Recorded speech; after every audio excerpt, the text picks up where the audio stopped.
Namaste and a very good evening to all of you. I feel very, very honored today as I inform you that our guest for today's Samvad, Shri Radharaman Das ji, has just joined us on this virtual platform. Radharaman Das ji is the Vice President and spokesperson of ISKCON Kolkata. I welcome you, Radharaman Das ji. My name is Nidhi Goswami, and I have completed my master's degree in international relations from the South Asian University, and I will be facilitating the discussion today. This is the 21st episode of the Samvad Conversation series. And Samvad, as a lot of us already know, is an online monthly conversation series that brings together Indian and international students on one platform in a free flowing discussion of ideas. The very word Samvad signifies dialogue and discussion, which is an age old Indic way of learning and exploring ideas.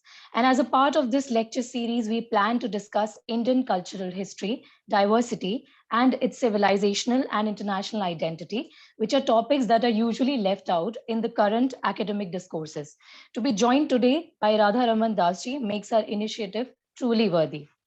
Radha Raman Dasji came in contact with ISKCON in Russia in the year 1993, where he was studying engineering. He traveled to many countries where he was astonished to find foreigners practicing Sanatan Dharma with utmost sincerity. While studying in Moscow, he started the ISKCON Youth Forum for the Indian students and youths who were living in Moscow. Hundreds of Indian and Asian students and also the Indian working in Moscow started connecting with the Moscow ISKCON temple. After his graduation in mechanical engineering and post graduation in automation and topping the Moscow State Technical University with gold medal, he worked for some time in a senior management position in world's largest airline. But the association he had with devotees in his student life attracted him towards dedicating his life for the cause of Sanatan Dharma. He soon resigned from his job and joined ISKCON in the year 2001. He's currently serving as the vice president and spokesperson for ISKCON at Kolkata. He's also the director for the West Bengal Annamrit Foundation, which serves over 1.2 million children's midday meals daily pan India.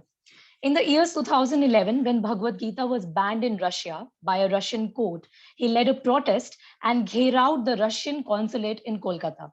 An international uproar followed. Indian parliament was rocked on the issue, and within months' time, Russia had to withdraw that controversial court order and dismiss the case against Bhagavad Gita. I have to add that such is the beauty of our Hindu Sanatan Dharma tradition that makes people in the ranks of Radha Raman Das ji to relinquish all the comforts in a life that a commoner only dreams of for the sake of religious duty. We have him today with us to speak on a really disturbing turn of events in Bangladesh recently, the vandalism and attacks on Hindu temples in Bangladesh.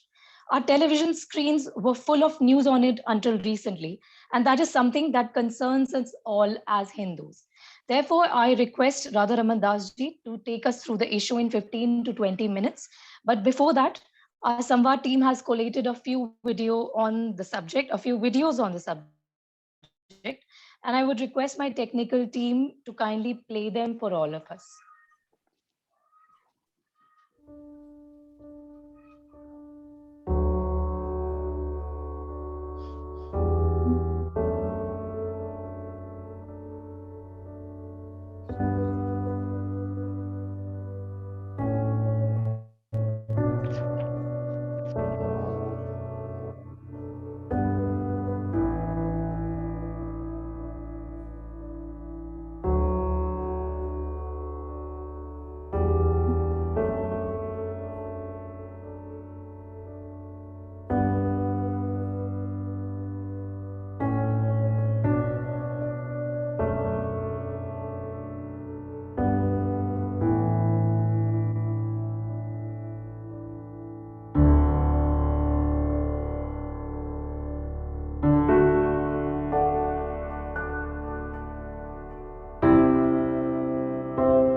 These were the glimpses of the Bangladeshi Hindu students in the South Asian University, sir. Thank you to my team for the video. And now over to Radha Raman Das ji. Thank you. Hare Krishna, Nidhi ji.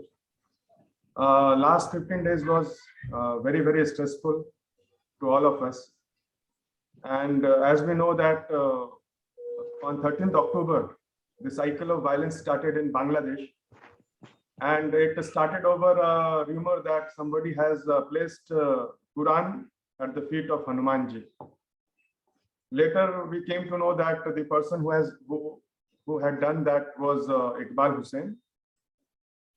Before that came to light, many people here in India also were shouting that whoever dishonors our book will behead them. But did you notice that just after his name and the world saw the video where he was placing that book, and when we all came to know that he was Iqbal Hussain, nobody demanded his head. So this is not the first time this thing is happening in Bangladesh. Actually, 5 years back, two of our ISKCON devotees, brahmacharis, they were beheaded just 5 years ago.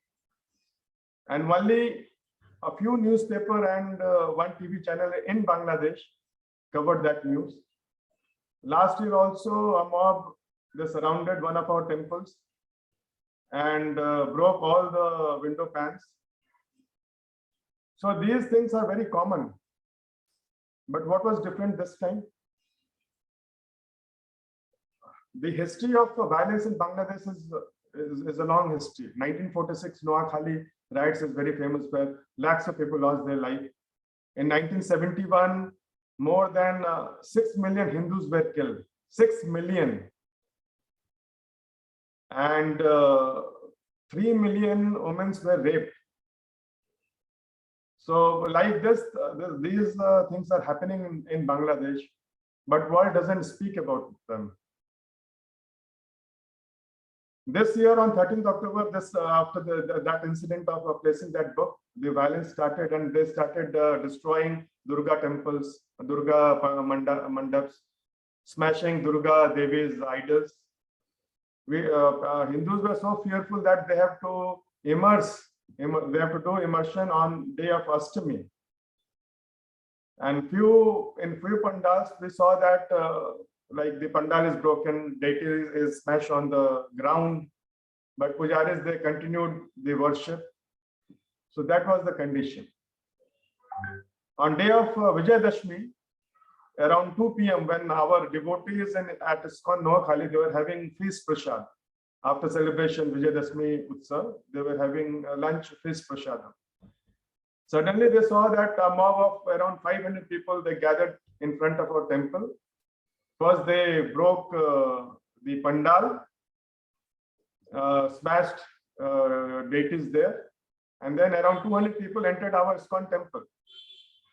And they attacked each and every devotee. One devotee died on the spot. One devotee they kidnapped, and later whose body was found floating next day morning in the nearby pond. And they burnt many portions of our temple, burnt our deity of our founder Acharya, smashed all other deities, burnt the chariots which we use for Lord Jagannath Rath Yatra, looted valuables. And not only that, in around our temple, there was a congregation devotees, 150 houses, Hindus living in that area.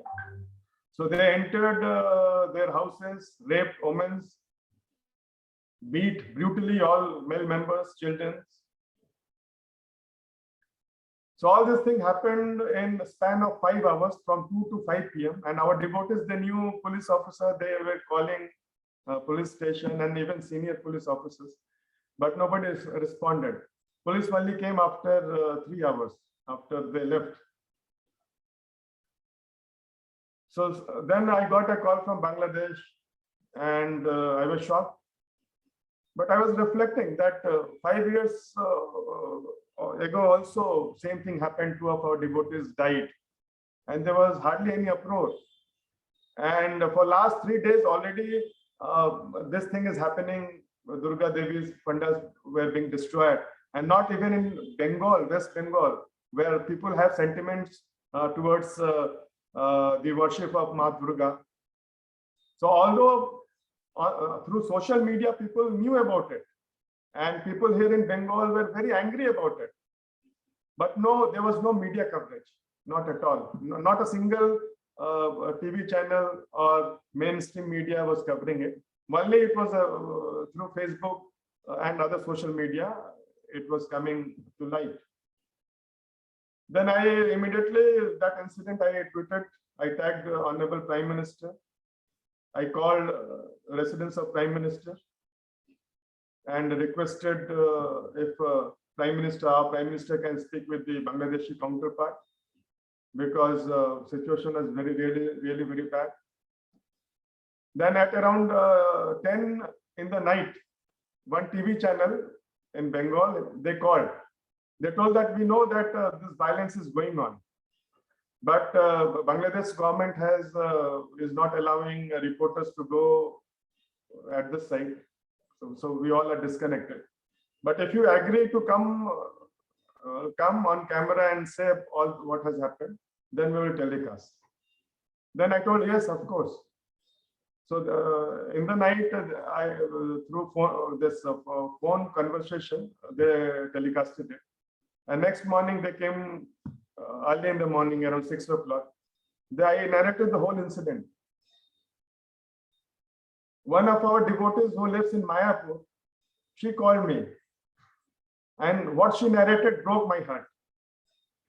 Her family lives in one of the cities in Bangladesh. And these people have attacked that family, beaten all the male members, and raped every woman in that household. And most shocking was, actually there were 3 members, one adult woman and 2 children. One of the children was the daughter of her sister, who has come to celebrate Vijayadashmi with them. She was playing with the daughter, with her Masi's daughter. And she was just 10 years old. So the mob raped not one person, many people raped them, including that 10-year-old child. And that child died later due to profuse bleeding. And this news report was telecasted by a Bangladeshi TV channel that is on record. It's there. This was telecasted by them.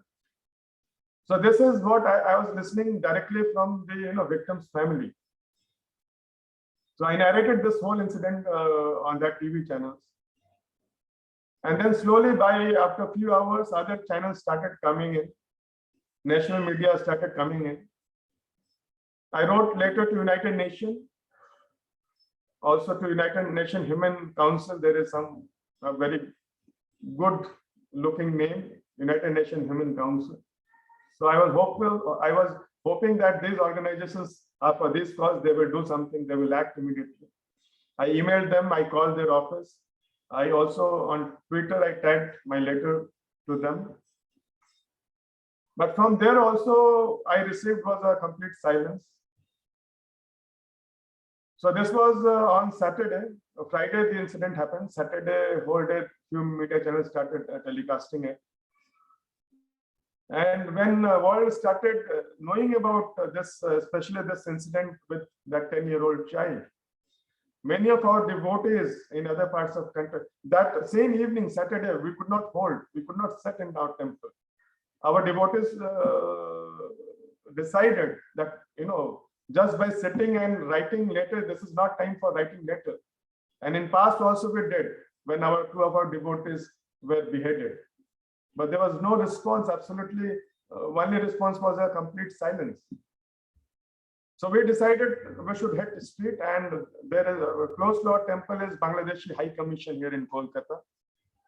And we announced to media that at 5 o'clock we will be holding a protest march in front of the High Commission. And we were surprised that Lot of people came, Bengali people who were not devotees of ISKCON.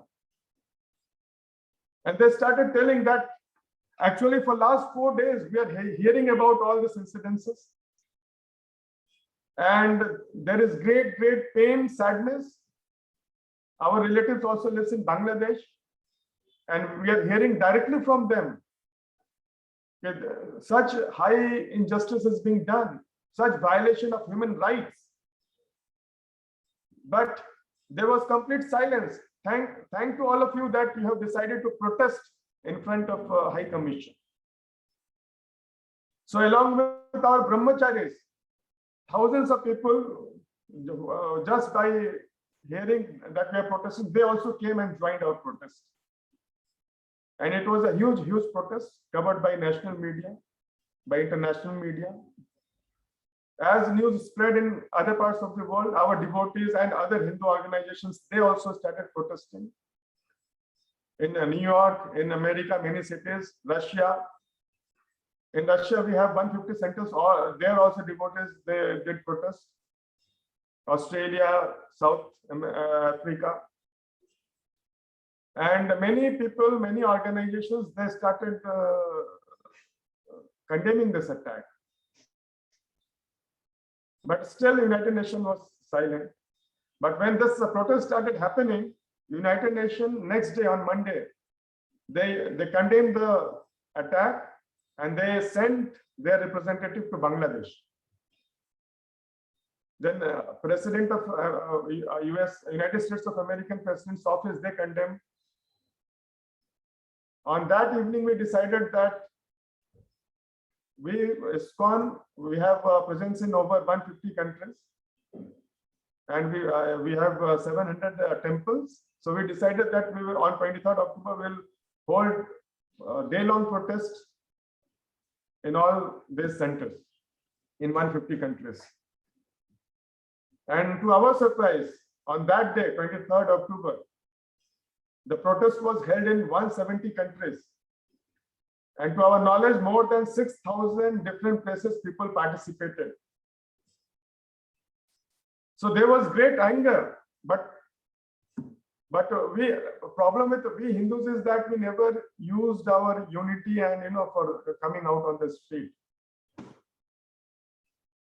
When this is unprecedented, this whatever happened on 23rd October is unprecedented in the history of our Hindu unity. Hindus saw that what power we all have, and we have never explored that avenue. And we saw the reaction. Just as the whole world was protesting, by evening, more than 150 big politicians, they started issuing statement condemning it. Tulsi Gabbard, she made 2 minutes video. Then prime ministers of United Kingdom, their office, they condemned it. Like that, each country started condemning that attack. Actually, Hindus are the most oppressed people in whole world. And now, like we are systematically, we have been targeted for last thousand years. Gajani started that cycle. We know from Gajani, like he came and from Somnath to Mathura temple, Krishna Janmabhoomi. He was the first person who destroyed Krishna Janmabhoomi temple. Aurangzeb was the third one. Actually, Krishna Janmabhoomi temple is destroyed 3 times in the history. First was done by Gajani. And when he came, when he was destroying, he killed more than 3 lakh people, devotees there. Because in Mathura, a lot of people protested, but he has powerful army. He killed 3 lakhs people. So like that, we know that so many, like Sanatan Dharma, like we never, problem with we Hindus are that we don't read history, or whatever history has been taught in our school books are very, very biased. So it's high time that we start searching our roots, great roots. Otherwise, our existence is at stake. Also, one more surprising thing, like just on 28th October, 2 days back, the minister, the foreign minister of Bangladesh, he issued a press statement.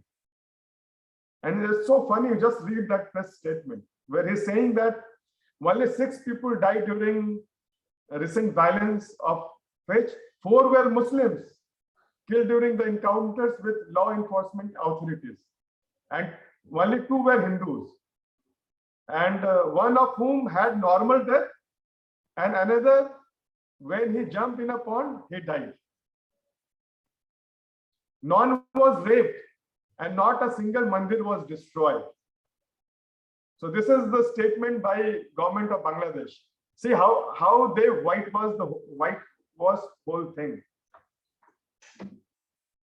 This we have seen. This we have seen on social media. People have shared videos, brutal videos. One of our devotees, Jatin Saha, he was killed by two youths. And if you see, you will not be able to watch that 30 or less than 30-second video. He was just slashed, like he's like they are hitting with swords. So brutal. And here minister is saying that only 2 Hindus died. One died because he jumped in pond, and other died a natural death. So just think about what has happened thousands of years. The whole thing has been whitewashed, and what we read in history books is just nonsense. Our problem is that our history, like the first 3 education minister of India was Muslims. There is nothing wrong being a Muslim, being a minister, but the problem is that the first minister, in his biography, he wrote that the aim of his life was to preach the message of Deen, to preach himself he is saying, and his only motive was to spread Islam, like to spread the glories of Islam. So he himself is writing.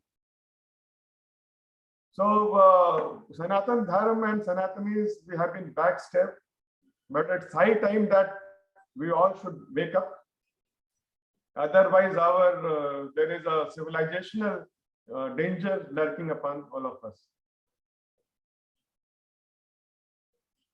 We know that there was a Bakhtiyar Khijli. He destroyed world's greatest university, Nalanda, in Bihar. And he lit fire in that library, and it took that fire was burning for 6 months. There were so many books there. 6 months, valuable books. Like we'll never know what. It is said that 94% of Vedic literatures are lost forever. Whatever we have is just 6%. And what India did, we named a railway station after him, Bakhtiyarpur. So this is how we are glorifying our invaders, those who destroyed our dharma, our culture, our educational institutions. So that's why we need to be vocal, because this is not about Hindu or Muslim. This is about the great heritage which has been destroyed by these invaders. And we have to call spade a spade. Many times we think that, if we speak, then the social harmony will be destroyed. But the problem is that if we don't discuss, then Hindus will be destroyed. Like if you are on social media, there is one handle, James of Bollywood. They're doing very nice work. If you hear, like, you'll be shocked. Like practically in each Bollywood movie, there is a propaganda and subtle messaging, which if anybody sees it, then he will develop an inferiority complex about his own religion. And this is all false things they are showing. So this is Bollywood is very biased. We have given our entertainment in hands of other people. We know Bollywood is controlled by mafia.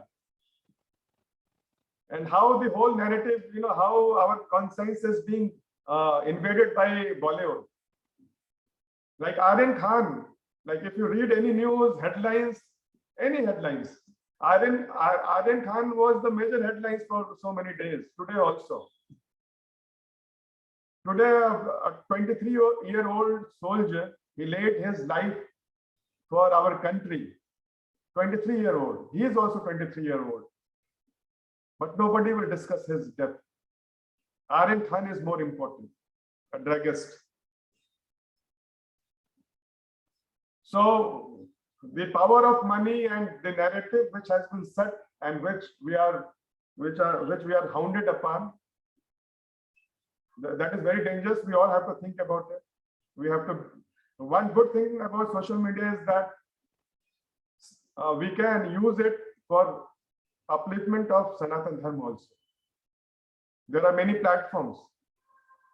Earlier we didn't have this luxury, but now we can form different clubs and discuss all these issues related to Sanatan Dharma and injustice which is being done against Hindus. I think I will stop here, and if there is a question answer.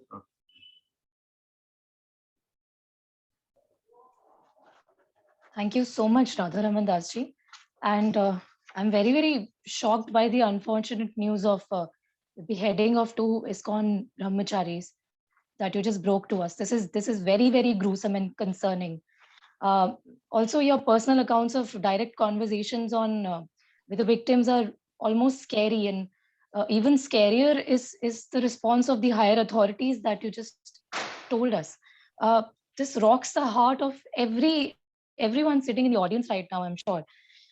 So you raised a very important point on our ignorance of our history. Thanks to the biased textbooks for that. Also very crucial is your call to the Hindus to wake up and being vocal about our concerns as Hindus in unity. And one of the starting points could be questioning the mainstream narratives going on in the society and in media in general. So we now move on to the questions from the audience that we received during the registration process, and we shortlisted some of them. So the first question was put up by Pritish Sharma.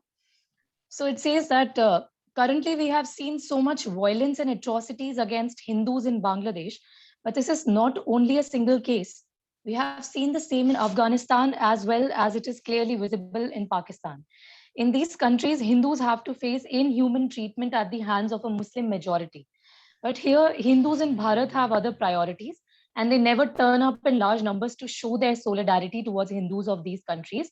Why is it so? So this is the first part of the question. And the second part says that if we look at India, the situation is very much same, and the jihadists are slowly working towards a similar agenda. Presently, we are seeing this, and in near future, even Hindus of India may face the same thing.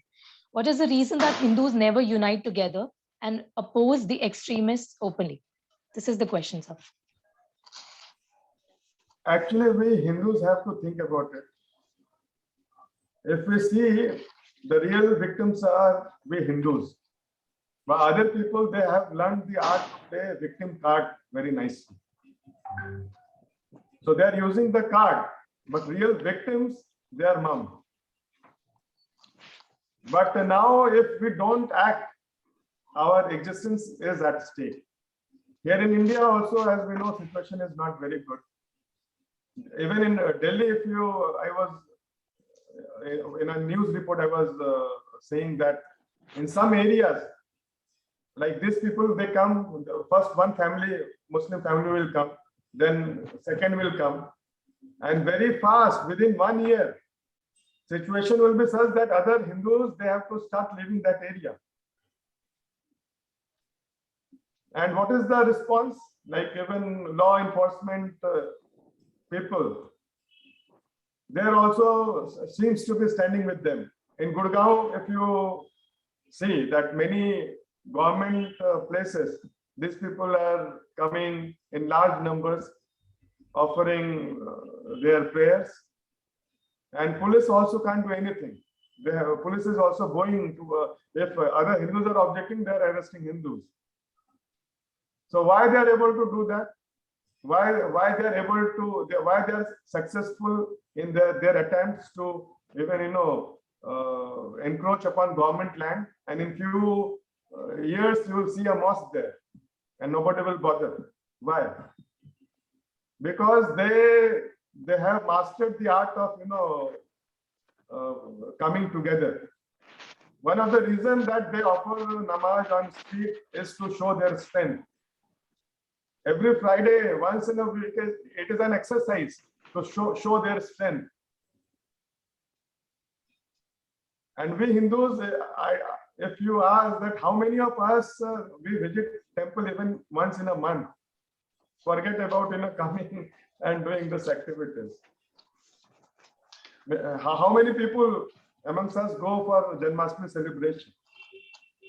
So we all have to start reflecting about this. We can't keep blaming others. Still, we are 80 crores. Like people say, our number is higher. But what they can do with much lesser numbers, we have to learn from them. When Hindus will start coming once in a week to temple like them, then a lot of things can be achieved. So actually we have to act on ground. If we just discuss on social media only or on Facebook, nothing will happen. We ISKCON devotees, ISKCON never thought that we will have to do all this thing, like protest thing and hold banners and take out candle march. But we copied from them. Actually, I told when we were organizing this protest, I told our devotees to see what they do and just copy them. So they hold posters, so we created posters. They hold candles, so we also took. So we have to learn. Like if we don't know, we have to learn from them. Just copy what they are doing. But good thing is that Sanatan Dharma never, what they are doing is very ill motives. And what we will be doing is for our protection. So we all have to rise, and we have to come to our temples. We have to, if there is need, like I saw that many of your Noida, your university students were holding placards. So that's a very good thing, very positive thing. So we all have to start doing that. Even in your home, if something like this happens, just take a placard and post the picture on social media. That has a very great impact. And start tagging people, use hashtags. It's powerful. They also do the same thing. So why can't we?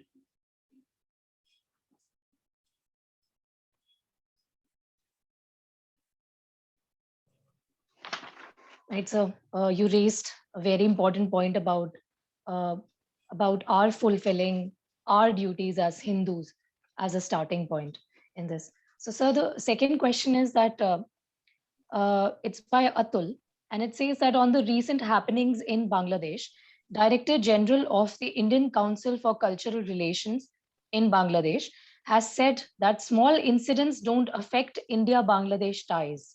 Such statements from the government officials shows how much the government is concerned about these issues, and the machinery is not working properly for which they have been appointed.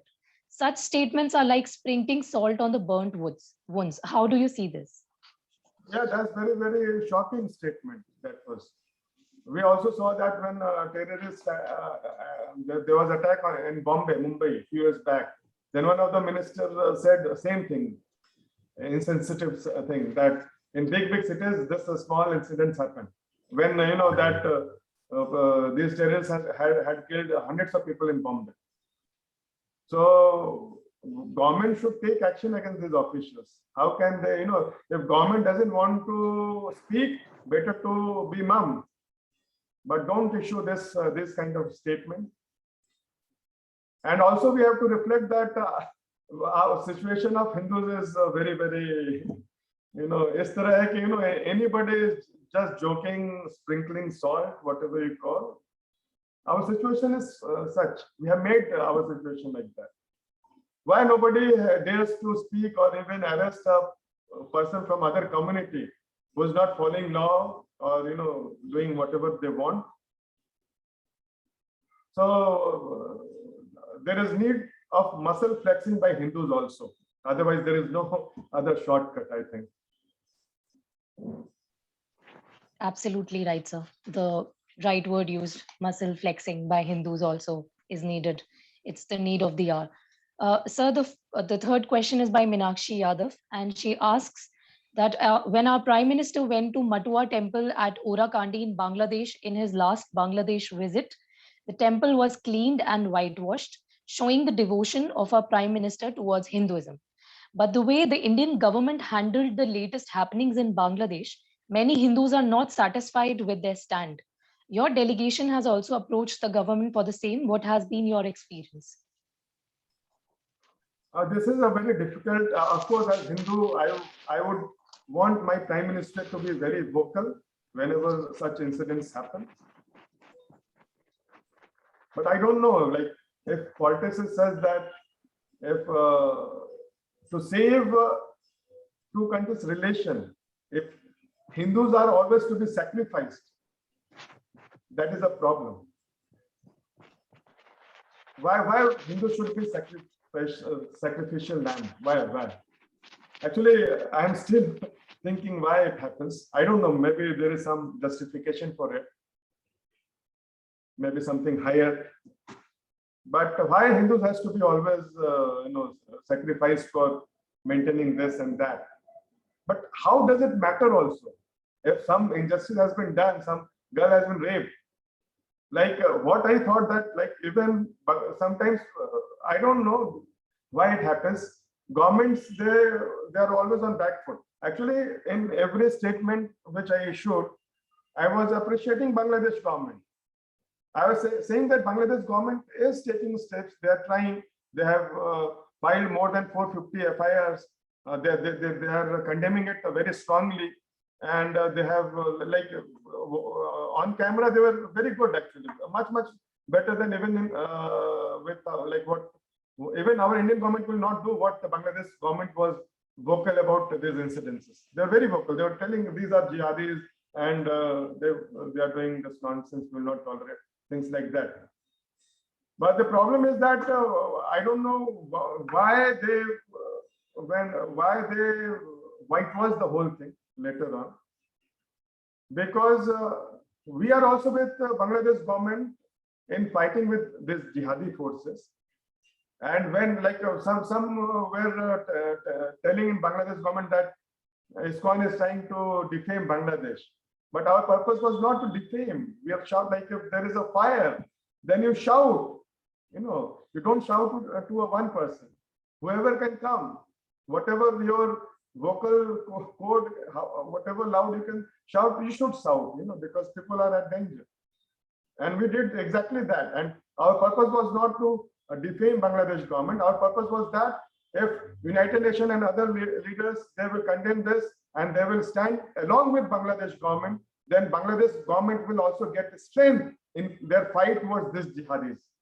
Second, those people who are the Hindus who are living in Bangladesh, they will be also assured that we are not alone here in Bangladesh. Whole world is watching, and we are being, the whole world power is behind us. And third thing will happen, that these jihadist forces will be also afraid, because now whole world is watching. So sometimes why government they start thinking, we are getting defamed. So I don't know. This they have to ponder. But my point is that Hindu should not be made victim even by government just to protect a country's relationship. That's not correct. Right. So we are pondering ourselves on the same question, why the Indian government is not taking a tough stand on the issue, but we still haven't got our answer. So the fourth question we have by Siddhant Chaturvedi, and he asks that we are seeing countless oppressive measures being taken against Hindus in West Bengal. There have been instances wherein Durga Puja was not allowed, and we have also seen repeated political violence waged mostly by illegal immigrants from Bangladesh. As a nation, we have been unable to take actions against them. Is it not a bit hypocritical of us to ask Bangladesh, a Muslim majority nation, to fight for the cause of Hindus when a Hindu majority Bengal fails to do so? The condition of Hindus is very, very sad everywhere. Whether it is India, whether it is Bangladesh, whether it is Chechnya or some parts of Europe also. Like our devotees in Chechnya and many parts of European countries, they are also haunted and killed. So there are also Islamic, not only Islamic, even Christian people, they have killed many of our devotees. And what they were doing, things like, food distribution in war zones and like that. In Africa, many of our devotees were killed because they thought that this is a Sanatan Dharma is not good, like why we are preaching. So the condition of we Hindus are everywhere. I think unless we Hindus start uniting together and start raising our voice, and if we only look that this government will listen, this person will listen and raise, then we are in a big problem. If the day the Hindus will start uniting, start raising our voice on social media, start protesting, start talking about these things, everybody will stand along with us also. So the only thing we want to focus that, like this was very good side that your university also hold placard in for this thing in Bangladesh. So like that, we have to increase this thing. Like even it's very easy to make just print a paper, take a photograph, post it on social media, and when there is need, then come out on the street also. And it takes 1 hour, 2 hours. It's not a 1 hour, 2 hours. That's that much. But we have to start coming out on the street. And there are many ways. Like we Hindus need to get organized. These other people, they are used to it. So that's why it's very easier for them. But when we will start doing it ourselves, then it will become very easy thing. Whatever happens, just gather in your community, in your area, in your college, and just come out, shout. If there is a government building, just go do there are many rules how we can protest without breaking any rule. So all this thing can be done. So I think we all should focus upon this rather than just crying that this person is not helping and this government is not helping. Right, absolutely right, sir. Sir, the next question is by Shivam, and Shivam asks that a picture recently went viral wherein ISKCON was giving iftar party in Bangladesh. Did that happen in reality? And do you think that this gesture from ISKCON is right? Because in reply of the brotherhood feeling from ISKCON, they attacked ISKCON temples recently. Till when will this brotherhood be poured from one side only? That's a very good question. Actually, Sanatan Dharma is most friendly dharma. We are friends with forget about humans. We are friends with animals, every insects, everything. But sometimes we are forced to do these things also. Like in Kashmir, if you see, there is one rule made by written law that if a Muslim come to your temple or to Dharamshala, it is your duty to feed them. Things like that. We have to understand that in Bangladesh, we are a third-grade citizen. And when we are not, if we don't entertain what they will do, that will be much, much more horrible. Sometimes we have to, these devotees have to do just to show that we are peaceful, just bucks karke rakho. So they have to do it. That if there is a sword hanging on your head, then sometimes this thing has to be done. But that's why we need to organize. people. Of course, actually my personal belief is that like there should be reciprocation from other side also. And if it is not there, we should refrain from doing so. Because even that iftar party which was given in Bangladesh, what happened? They came and killed. Anyway, they were killed, and their children were raped. So if the other party is not reciprocating what we are doing, then I think we should stop. We should keep a distance. But don't you think it's rather funny that we Hindus have to play always the appeasing party, be it in India or in any other Muslim majority country? Yeah, it's very shocking. It's very shocking. And sometimes devotees are forced. They're afraid. That what I'm trying to say. Bangladesh situation is not. As I told that 5 years ago, also they beheaded our devotees. And this looting, breaking our window panes is a common thing. Sometimes when our devotees are going outside, they throw cow meat, beef on them, upon them, and they also forcefully push beef in their mouth. And there is no offense for doing that. Lot of actually, when I am speaking with you, when I spoke with media, there is a lot of information, but I am not able to share because I have to also see the safety of our devotees there. Because still we have around 1 crore Hindus living in Bangladesh. So if I start narrating whole thing, then if somebody sees, these people will go and do some nonsense to them. So when I'm speaking, when I spoke with media, what you are knowing is just 1% scratch on the top. So sometimes people think that, why we have to be diplomatic like this, why we are not narrating the whole thing. Because we are concerned about our people living in Bangladesh. Sometimes we have to glorify somebody, even if our hearts doesn't want.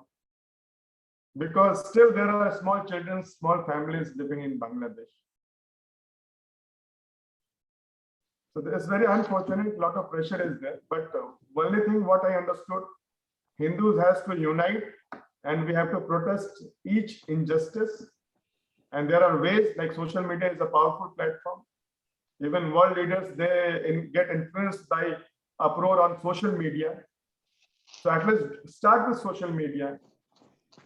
Every hashtag which is for this causes, we should participate in it. Let's hold a placard and post. And if time permits, then come out on the street also. Or even just before taking dinner, you all can shout and take a video of a protest. Even in your dining hall also, this can be done. And just to post, people will know if people are, so many people, students, they have gathered and they're protesting about it. Right. So the next question is by Manisha Singh, and she asks that after the latest happenings in Bangladesh, the Hindus are getting arrested by the police for sharing the photos and videos on social media. Many of the accused have also been arrested, but we all know that after some time they're going to be released, as happens usually. The seriousness of the Bangladesh government is clearly visible towards the victims. Don't you think that the government's support towards those extremists is much stronger? Yeah, actually, as we know that Iqbal Hussain, now they have stopped using his name also. Now the government told, this foreign minister told 2 days back that a drug peddler, a drug addict put that book at the feet of Lord Hanuman. So they have already started diluting it. They have already started whitewashing it. So we know what is, we don't have much hope. But what we can do, if you understand the situation of Bangladesh, what I understood by speaking with our devotees there, this present government is the best amongst all of them.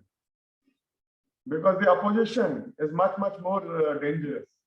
If the opposition party will come, these devotees will have to leave everything and run towards Indian border.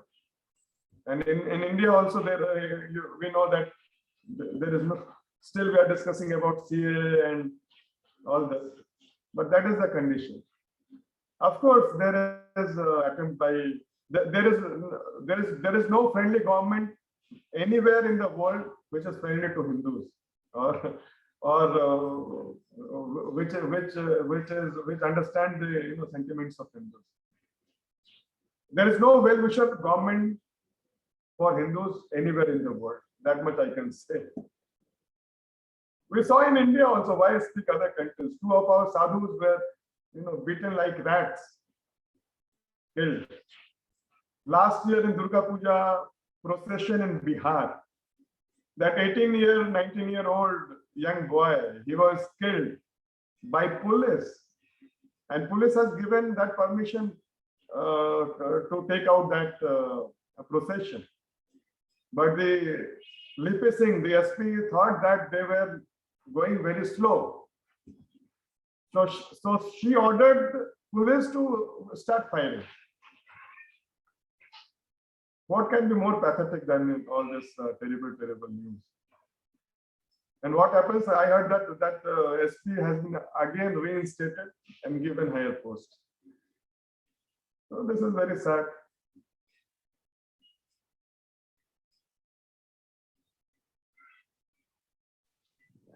We saw something similar in Palghar also, so last year when two sadhus were lynched.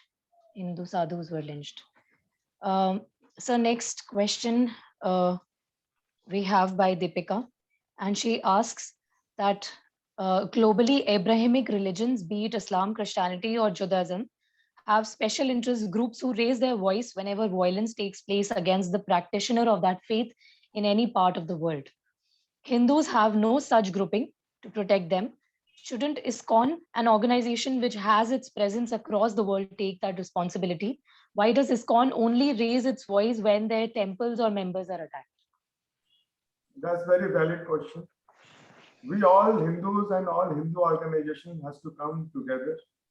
Otherwise, all of our existence is at risk. We know that how different governments throughout the world, they are very much, not so much interested about Hindu rights and this thing. So it's high time that there are so many conferences going on dismantling Hindutva or Hinduism, or people are doing there so much, linking, demeaning Sanatan Dharma. And lot of money is being put to speak against Sanatan Dharma or to show Hinduism in bad light. As we know that whenever different festivals come, big celebrities start speaking against, each of our festivals. Deepavali means pollution, things like that. But do you know that on Christmas, for celebrating Christmas, I was reading 120 million trees are cut. 120 million trees. And on day of Bakrid, 20 million animals are slaughtered. And these two things, they are, thousands and thousand times more, they create pollution than what we do during Diwali for 3 hours. And also, like, they don't understand our culture. Like when winter starts, there is a lot of Kitanu in the atmosphere. So when this firework is done, there's a Kitanu, they die also. So a lot of things associated with it. And then we know that Parali, the burning of stubble, Parali in Haryana and Delhi region, they are 1,000 times more dangerous than that this Deepavali fireworks. But see how Supreme Court, High Courts, everybody is against Deepavali. They have issued. One of the Calcutta High Court judge, he issued that even now he's interfering that which kind of deep we should be using. He says that only wax diya, and oil-based diya you can use. So he's not speaking about ghee. Ghee is not, we don't consider ghee is a clarified butter. It's not part of oil. So he is telling which Deepak to use and things like that. But same time, there are other religious practices which have lot of bad impact on our environment. But they will not have guts to speak anything about it. Supreme Court has enough time to measure what should be the height of dahi handi. What should be the height of dahi handi. And they are busy banning Jallikuttu, this bullfighting. It is dangerous. Bullfighting is dangerous. But 20 million animals killed on Bakrid is not their subject. We also saw that one of the Supreme Court judge, when she retired, in her speech, farewell speech, she is telling that I am follower of Jesus Christ. And I tried during my tenure, through Jesus Christ message to give justice. So this is how our Supreme Court, and how much we can trust our Supreme Court judges and all that. So very, very sad situation. Only thing is that we all have to rise. ISKCON and other organizations has to come together, and we have to fight together. Yes, so ISKCON is thinking about these things, and we are thinking of like whatever injustice will be there, then there will be a wing of our ISKCON which will be very vocal about it. Right, very rightly pointed out, sir. And you have raised a very, very important point on the selective calling out against Hindu practices by even our authorities. So on the same note, the Samvad team wishes our guest and our audience a very, very happy and a prosperous Diwali. And I request each one of you to not pay attention to the selective and unnecessary outrage against the festivities around Diwali on the pretext of air pollution, global warming, and whatnot. Engage in the festivities with zest and enthusiasm than ever before. After all, it's our first Diwali after the Wuhan virus had dampened our spirits last year on the festival. Therefore, stay safe, stay healthy, and have a great Diwali. So, sir, our questions have come to a stop now. And with this, we wrap up today's very, very valuable and insightful discussion with our guest, Radha Raman Das ji. And sir, I must say that you have made this episode of Samvad memorable, and we have been empowered and encouraged to take our initiatives forward with much more enthusiasm than ever before. To my audience, thank you for being such a great audience as always. Thanks again for joining us. It is you who empower us every time you join us. Also would like to express my heartfelt gratitude for my team, Harshit, Parul, Nidhi Yadav, Shravani, Pavanji, and Vishnuji. All of you make a great team. Last but not the least, I feel gratitude for every person who has made this episode of Samvad possible. Thank you so much again, everyone. With this, I wrap up today's Samvad. Until next time, and a very happy Diwali. And a very, very big thanks to our guest, Radha Raman Das ji. Take care, all of you. Namaste. Happy Diwali. Thank you. Hare Krishna. Hare Krishna.